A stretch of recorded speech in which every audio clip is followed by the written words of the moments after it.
Assalamualaikum warahmatullahi wabarakatuh. Alhamdulillah wa syukurillah ala nikmatillah. Salatu wassalamu ala rasulillah amma ba'du. Anak-anakku sekalian, bagaimana kabarnya hari ini? Semoga semuanya sehat walafiat ya. Semoga kita sama-sama dilindungi oleh Allah Subhanahu wa taala. Amin ya rabbal alamin.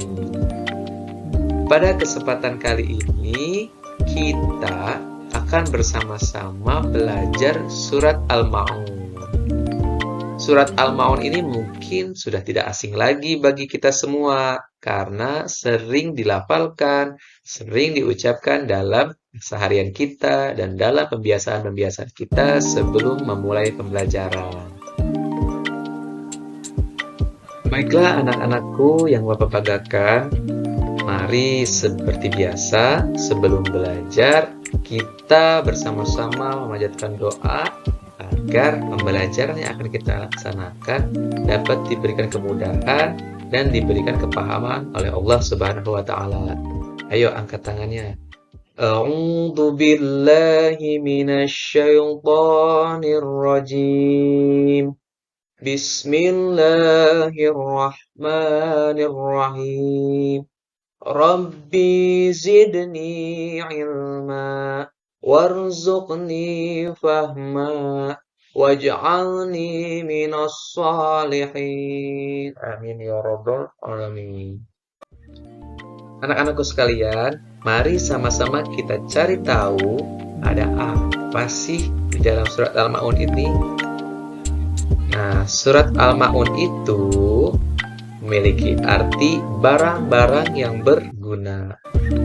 Surat Al-Ma'un itu diambil dari kata ayat yang terakhir, wa yamna'unal ma'un, yang artinya adalah barang-barang berguna. Kemudian, surat Al-Ma'un itu terdiri dari 7 ayat. Nanti yang akan kita bacakan. Ayat ini tergolong dalam surat Makkiyah. Ada 2 jenis surat. Yang pertama ada Makkiyah dan yang kedua ada Madaniyah. Apa sih Makkiyah itu? Nah, Makkiyah adalah surat yang diturunkan sebelum Nabi Muhammad SAW hijrah, yaitu di kota Makkah. Sedangkan surat Madaniyah itu adalah surat yang diturunkan setelah Nabi Muhammad hijrah, yaitu di kota Madinah. Secara umum, jadi surat Al-Ma'un ini terdiri dari 7 ayat dan termasuk golongan surat Makkiyah. Seperti yang telah Bapak jelaskan tadi, bahwa surat Al-Ma'un itu terdiri dari 7 ayat. Mari kita sama-sama membaca supaya lebih paham dan supaya lebih tahu. Nah, ini Bapak tampilkan 7 ayatnya ya. Sudah ada 7 ayat. Nah, untuk memahaminya, kalian amati dulu, dengarkan apa yang Bapak ucapkan. A'udzu billahi minasy syaithanir rajim. Bismillahirrahmanirrahim. Ara'ai. Nah, ini adalah mad lain ya. Jadi membacanya harus di alun, di ayun. Ara'aital ladzi yukadzibu biddin. Fadzalikal ladzi yad'ul yatim. Nah, hati-hati membacanya karena di sini ada huruf tasydid. Yad'u. Fadzalikal ladzi yad'ul yatim. Wa la yahuddu 'ala ta'amil miskin. To'a. Antara alif dan ain hurufnya masih sama, tapi harus bisa dibedakan mana alif, mana ain. Wala yahuddu ala ta'amil miskin. Ain itu ada di pangkal ya. Pangkal tenggorokan jadi ain. ولا يحض على طعام المسكين فويل للمصلين الذين هم عن صلاتهم ساهون. Nun mati bertemu huruf shad, maka hukumnya adalah ikhfa, harus samar ya. Alladzina hum an salatihim sahun. Alladzina hum yura'un wa yamna'una al-ma'un. Nah, ini adalah mad tabi'i yang ada di akhir kalimat disebut mad arid lisukun. Sudah bisa mungkin ya. Tadi sudah menyaksikan dan memperhatikan apa yang Bapak bacakan. Setelah kita membaca ayat-ayatnya, maka kita akan membaca artinya supaya lebih paham maksud dari ayat tersebut. Nah, ayat yang pertama, Ara'aital ladzi yukadzibu biddin. Tahukah kamu orang yang mendustakan agama? Jadi Allah ini memberikan pertanyaan kepada hambanya, yaitu tahukah kamu orang yang mendustakan agama? Maka akan dilanjutkan dengan ayat selanjutnya. Fadzalikal ladzi yad'ul yatim. Itulah orang-orang yang menghardik anak yatim. Jadi orang yang mendustakan agama itu yang pertama adalah orang yang menghardik anak yatim. Nah, sebelumnya Bapak tanya dulu nih, anak yatim itu apa sih? Nah, anak yatim adalah orang yang tidak mempunyai ayah. Lalu apa dong Pak arti menghardik? Nah, supaya mudah, menghardik itu sama saja seperti mengejek, seperti menghina, atau sama saja mengambil hak anak yatim. Itu juga termasuk menghardik anak yatim. Ayat yang ketiga yang berbunyi, وَلَا يَحُضُّ عَلَى طَعَامِ الْمِسْكِينِ.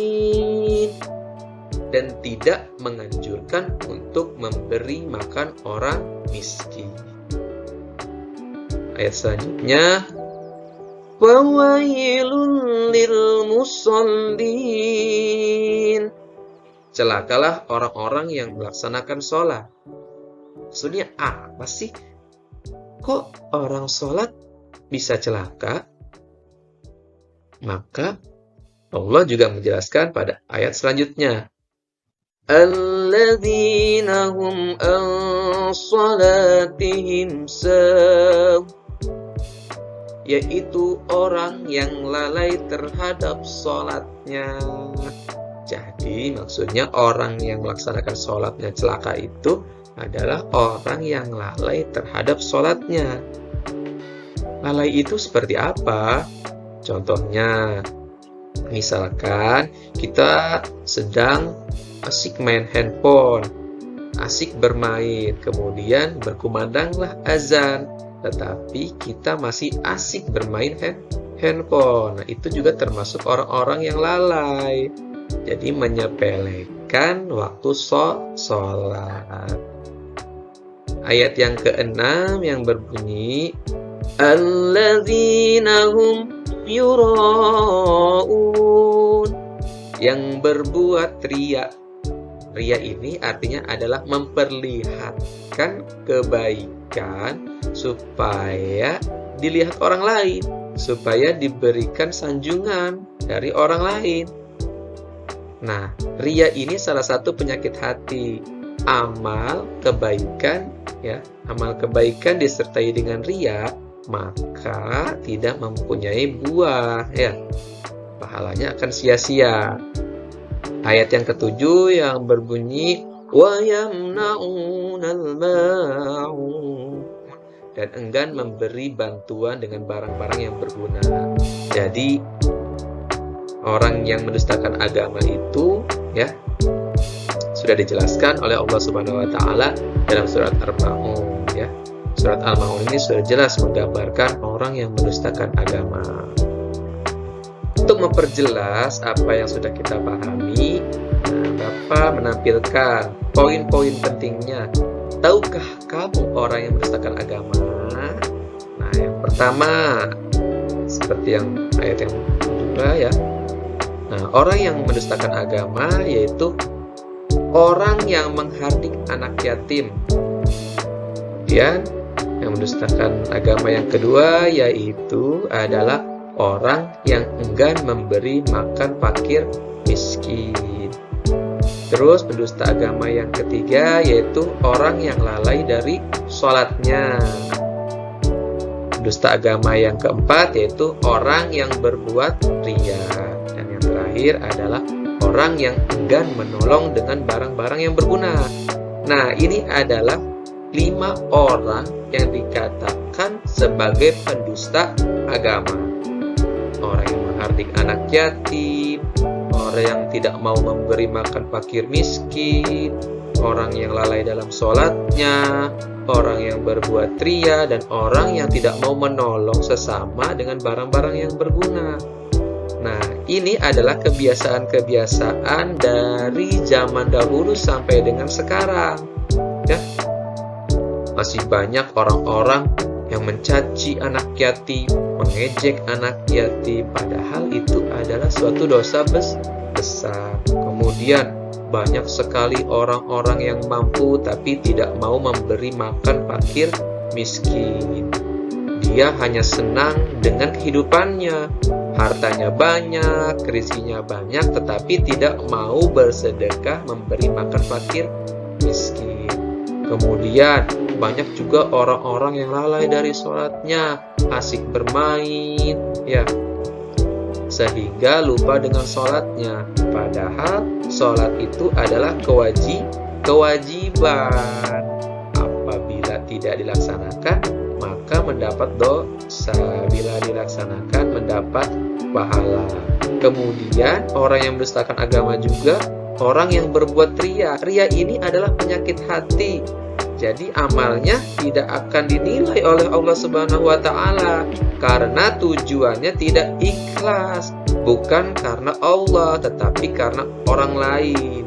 Misalkan Fahri misalkan rajin sholat karena apa? Supaya diberikan uang jajan sama mamahnya. Jadi itu sama aja dengan riya, bukan karena Allah, tetapi karena uang jajan. Nah, pendusta agama yang terakhir yaitu orang yang enggan menolong dengan barang yang berguna. Jadi pilih-pilih barang yang sudah jelek malah diberikan kepada orang lain. Ya. Kemudian barang yang bagus malah sayang untuk memberikannya. Berarti ini sama termasuk orang yang mendustakan agama. Baiklah anak-anak sekalian, kita telah sampai pada penghujung pertemuan kali ini. Lalu, apa sih hikmah dari pembelajaran kali ini? Yang pertama, yaitu jangan menghardik anak yatim, karena itu adalah perbuatan yang tidak baik. Yang kedua, yaitu harus selalu menyantuni fakir dan miskin. Yang ketiga yaitu jangan melalaikan sholat. Yang keempat yaitu jangan memamerkan kebaikan. Dan yang terakhir adalah harus selalu peduli dan saling menolong sesama manusia. Itu adalah hikmah pembelajaran. Ini adalah hikmah pembelajaran dari surat Al-Maun. Semoga kita bisa mengamalkan hikmah-hikmah ini dalam kehidupan sehari-hari. Amin ya rabbal alamin. Demikian yang bisa Bapak sampaikan pada pertemuan kali ini. Semoga dapat memberikan manfaat bagi kita semua dan bisa diterapkan dalam kehidupan sehari-hari kita, sehingga kita bisa menjadi manusia-manusia yang lebih baik lagi. Nah, sebelum berakhir, mari sama-sama kita berdoa. Bismillahirrahmanirrahim. Subhanakallahumma wa bihamdika asyhadu an la ilaha illa anta Astaghfiruka wa atubu ilaik. Demikian yang dapat Bapak sampaikan. Kurang lebihnya mohon maaf. Assalamualaikum warahmatullahi wabarakatuh.